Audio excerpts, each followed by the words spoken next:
Hi guys, welcome back to Day to Day with Leisha K. And today I just wanted to do my follow-up video and share my skin history with you guys.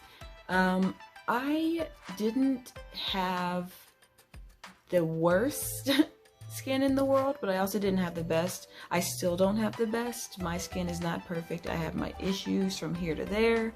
But as a teen, I was still oily. Like pretty oily. I could probably moisturize my hands with the amount of oil that I produced as a kid, and even as I do now at going on 31, I can produce a lot of oil. Back then I did get acne, but it was honestly the standard run-of-the-mill acne that you would get as a teenager. Nothing too bad, nothing too painful. Probably enough to cry about, but I mean, you're a teenager, you're dramatic anyways. So much angst. Obviously genetics, hormones, hormone imbalance, stress, medications, comedogenic makeup or skincare products can kind of all contribute to that as well, but this is definitely the skin that I was born with. Honestly, I feel like I've become somewhat of a pro at it, that I don't wish to have another skin type, or I don't wish that I wish I was less oily, but I have been able to cope with what I'm stuck with and manage all my oils that I build up. So yeah, back when I was a teenager, I had acne, I had oily skin, nothing too terrible. In my 20s, that was probably the best skin of my life. That's when I was discovering not only myself, but other skincare brands and other skincare products. It was really kind of nice just getting out there, at 21 years old. I was like, ooh, there's this. That's when I first discovered Clarins, which I love that brand so much. I first tried it when I was in Chicago, and I got a free facial from them. And they were telling me all the products. They were telling me what it does, the order of it was amazing. The facial itself was relaxing and amazing, but I realized, I think right then and there, that I was passionate about skincare, and I wanted to pass on everything that I had learned in that moment. I was like, oh my God, why do I love skincare so much now? And when I got back from my week in Chicago, I kind of continued. I went to my Yonkers and I went and got all the products that she had set me up with and told me about, and the rest is history. Now my skin is oily, but I don't break out as much. I don't know if that is because I went through my teen acne and I don't have adult acne. I still get blemishes and breakouts occasionally. Like here, I'll have a couple of, bumps just here and there. It's usually around my period is when I'll have acne or random breakouts. That's how you know it's definitely hormonal. I have psoriasis. So I actually used to have a couple of patches on my face. Thank God those are gone. Those are history. That's probably what some of my dark marks are. I do have a little tiny bit of acne. They tend to get a little bit big. Something I can't really always control. My routine is very simple. If I'm going to cleanse, I just cleanse at night. I don't cleanse in the morning. And that's works for me mostly because I sleep on my back. So, most of the time if you're sleeping on your side or for your tummy sleeper, how do you do that? Like tummy sleepers, how do you sleep on your stomach? Like, how do you breathe? Like and even when I turn my head on my stomach, I got crick in my neck. How are you doing that? That's talent.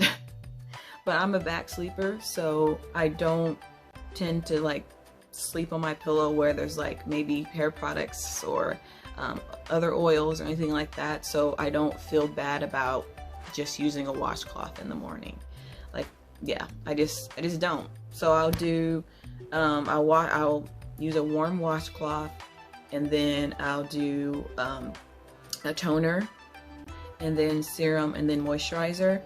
If I know I'm gonna be outside like a lot, it would have to be a lot, then I will use sunscreen. If you work outside, if you're always outside, you need to wear sunscreen. This is in the morning. In the morning, this is my routine. It's washcloth, toner, serum, moisturizer, and then sometimes sunscreen if I feel like I'm gonna need it. I'm not, let me add a little disclaimer here. I am not an esthetician. I'm not a dermatologist. I'm not a skincare expert. This is just what I have learned and what I've researched. I am kind of a specialist in my department when it comes to skin and hair, but that's as far as it goes. I am not a professional anything. Just want to throw that in there. Me personally, I don't think a car ride to work, and my car ride to work would be 10 minutes at most. I don't think that warrants a layer of sunscreen. It might not do me any favors in the long run, but I don't put sunscreen on if I know I'm literally just driving from home to work. Like I don't do that. If you do that, that is great. You are taking the extra precaution.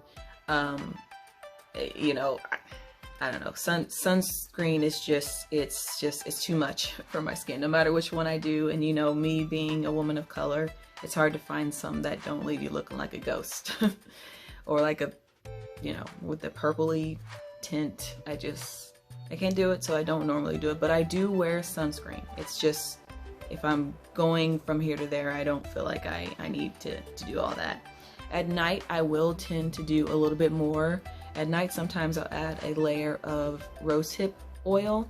Rosehip is a form of vitamin A, so it kind of helps with cell turnover and helps your skin kind of glow, get that glow. If I don't use rosehip oil, then I'll use like a vitamin A serum. You know, before my moisturizer and after my toner, of course. And you know, throughout the week I'll exfoliate and I'll use mask here and there. Those are things that you don't really need to do all the time. It's not really necessary. My skincare is very, very simple. You hear about these 7-step, 10 steps, and I'm just like, I do 4. And then the first one's like not even a product. It would be water in the morning, and then I use a nice cleanser at night, but that's about it. So yeah, this is what my skin looks like. And today's actually good. It could be the lighting, but it's actually a good skin day, I would say. I still get, like I said, my skin's not perfect. I have my issues. She be acting a fool sometimes. So don't feel discouraged if your skin doesn't look like mine. Mine's, again, not perfect. Or if, you know, your favorite celebrity or this and that.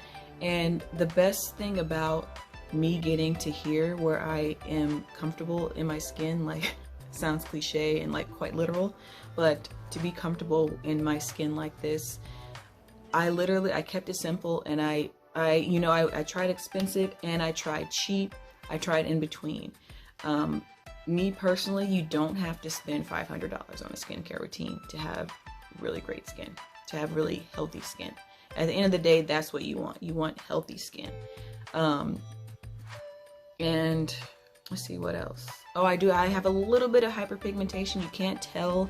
I'm not wearing makeup, by the way. I'm wearing just a little bit of mascara and like a lip stain. I'm not wearing makeup, but if I just very, very faint hyperpigmentation. I'm still working on that.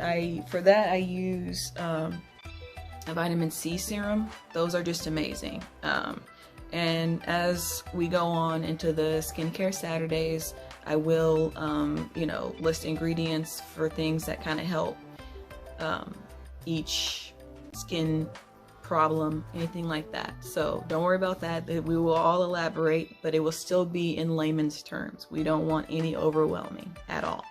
So yeah, that is my skin story. I hope that you enjoyed it.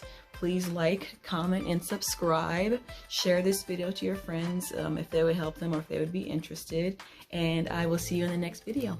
Bye!